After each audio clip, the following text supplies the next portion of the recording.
हनुमान चालीसा की किस चौपाई से क्या चमत्कार होते हैं, इस वीडियो में हम बहुत अच्छे से जानने वाले हैं। दोस्तों, सेल्फ अवेकनिंग मिशन से संजीव मिलेगा। अगर आज चैनल पर नए हैं तो प्लीज़ चैनल को जरूर सब्सक्राइब कर लें। आइए जानते हैं हनुमान चालीसा के बारे में। मैंने 4-5 बार वीडियो डाले हैं, बजरंग बाण, हनुमान चालीसा और हनुमान जी की ब्लेसिंग के नाम से बहुत सारे वीडियो। संजीव मलिक हनुमान ब्लेसिंग के नाम से अगर आप ढूंढेंगे तो आपको 5-6 वीडियो मिलेंगे। बहुत प्यार से उन वीडियो को देखिए और हनुमान जी की ब्लेसिंग पाने का प्रयास कीजिए। दोस्तों, आप सभी जानते हैं कि आज के समय के जागते हुए देव अगर कोई हैं तो वो हनुमान जी हैं। हनुमान जी की शक्ति अपार है और उनकी हनुमान चालीसा की शक्ति भी अपार है, क्योंकि हनुमान चालीसा हमारे अंदर हनुमान जी के गुणों को स्थापित करती है।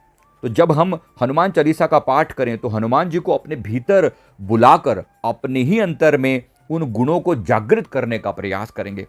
तो आइए हनुमान चालीसा के अलग अलग चौपाइयों के बारे में जानते हैं कि उनसे कौन सी ताकत मिलती है, कौन से गुण मिलते हैं, उसका सबसे बड़ा फायदा क्या होता है। उसकी अलग से एक एक चौपाई अपने आप में संपूर्ण है, एक एक चौपाई अपने आप में एक कंप्लीट मंत्र है। तो किस चौपाई से क्या मिलता है अब मैं आपको बताता हूं। सबसे पहले रामदूत अतुलित बलधामा अंजनी पुत्र पवन सुतनामा। जब इस चौपाई को का जाप किया जाता है तो उस व्यक्ति को शारीरिक कमजोरियों से मुक्ति मिलती है। लेकिन जैसा मैंने कहा, भावपूर्वक पूरी बात को इमेजिन करते हुए, अतुलित बल धामा।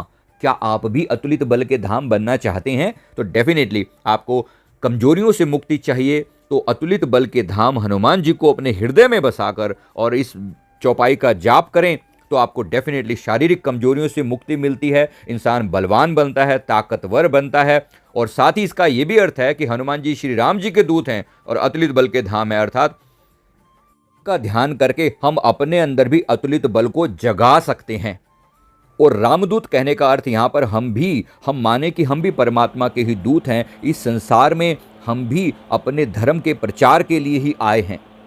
साथ ही इस चौपाई में बताया गया कि हनुमान जी माता अंजनी के पुत्र हैं और पवन देव की कृपा से प्राप्त हुए हैं, इसलिए उनका नाम पवन सुत भी कहा जाता है। अब अगली चौपाई, महावीर विक्रम बजरंगी कुमति निवार सुमति के संगी। यदि कोई व्यक्ति हनुमान चालीसा की केवल इसी पंक्ति का जाप करता है तो उसे सुबुद्धि प्राप्त होती है। महावीर विक्रम बजरंगी कुमति निवार सुमति के संगी, उसे सुबुद्धि की प्राप्ति होती है।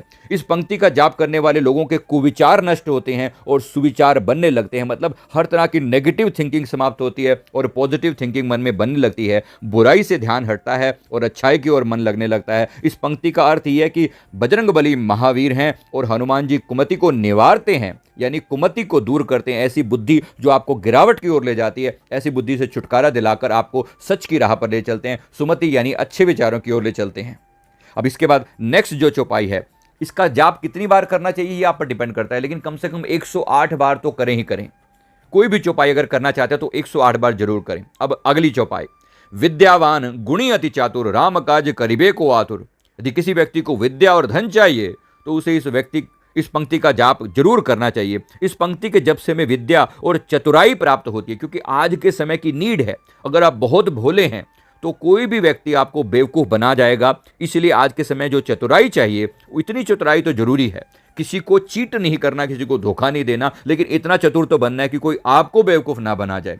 तो विद्यावान, तो डेफिनेटली व्यक्ति के अंदर विद्या होनी चाहिए, पढ़े लिखे हों, एजुकेशन हो और किसी स्पेसिफिक फील्ड के मास्टर हों और गुणी हों, क्योंकि गुणों की कदर है। आज आपके पास जो भी टैलेंट है आप वो सोशल मीडिया के जरिए लोगों को दिखा सकते हैं और उसके द्वारा लोगों को अट्रैक्ट कर सकते हैं।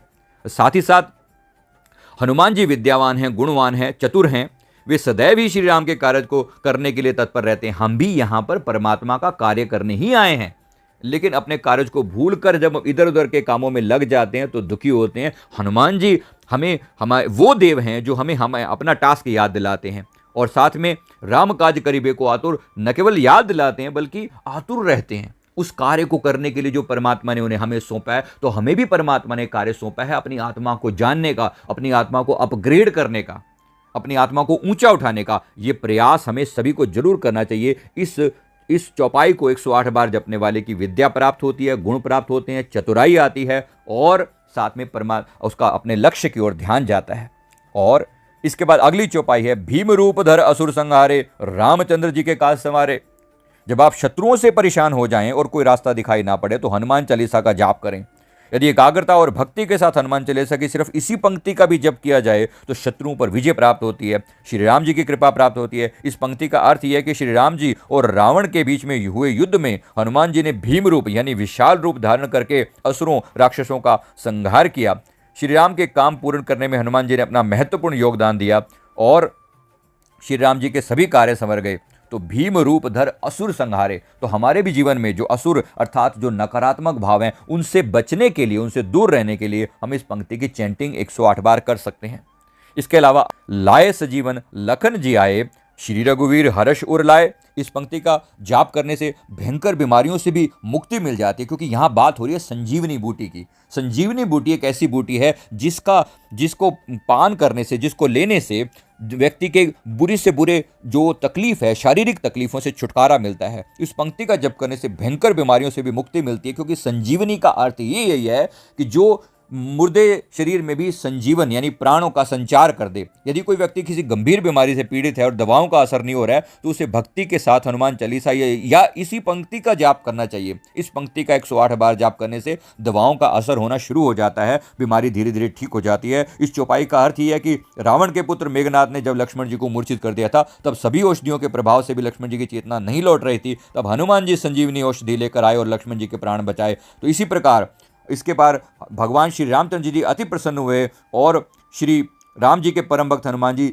इसी प्रकार वो भी जल्दी प्रसन्न होते हैं और उनको अपने गले से लगा लिया, हर्ष के साथ हृदय से लगा लिया। अर्थात जो भी भगवान के कार्य में सहयोग करता है भगवान उसे अपने हृदय से लगा लेते हैं। इसी प्रकार एक एक पंक्ति जो है हनुमान चालीसा की वो अनमोल है, वो उसकी कोई कीमत नहीं कही जा सकती। एक एक पंक्ति पे आप ध्यान दें तो इतनी शक्तिशाली है, इतनी पावरफुल है। तो अभी के लिए मैंने जो पंक्तियां बताई मैं उम्मीद करता हूं ये बहुत ही आपको एक अच्छा मन को एक बूस्टर मिला होगा। इन पंक्तियों में एक एक पंक्ति में राज हैं, तो विशेष रूप से इन्हीं पंक्तियों को जो मैंने बताया इन पे आप इनका चैंटिंग करके देखें। ये हमारे आजमाए हुए फॉर्मूला हैं जो आपको बताए जा रहे हैं। तो मैं उम्मीद करता हूं कि आप भी इसको करेंगे और आपको हनुमान चालीसा की कौन सी पंक्ति सबसे ज़्यादा प्रिय है और कौन सी से ज़्यादा फायदा हुआ है नीचे कमेंट करके जरूर बताइएगा। मैं उम्मीद करता हूं कि आपने जरूर इस पे वीडियो को लाइक करेंगे, कमेंट करेंगे, चैनल को जरूर सब्सक्राइब करेंगे। थैंक यू वेरी मच, बहुत बहुत शुक्रिया। Thank you, God bless you.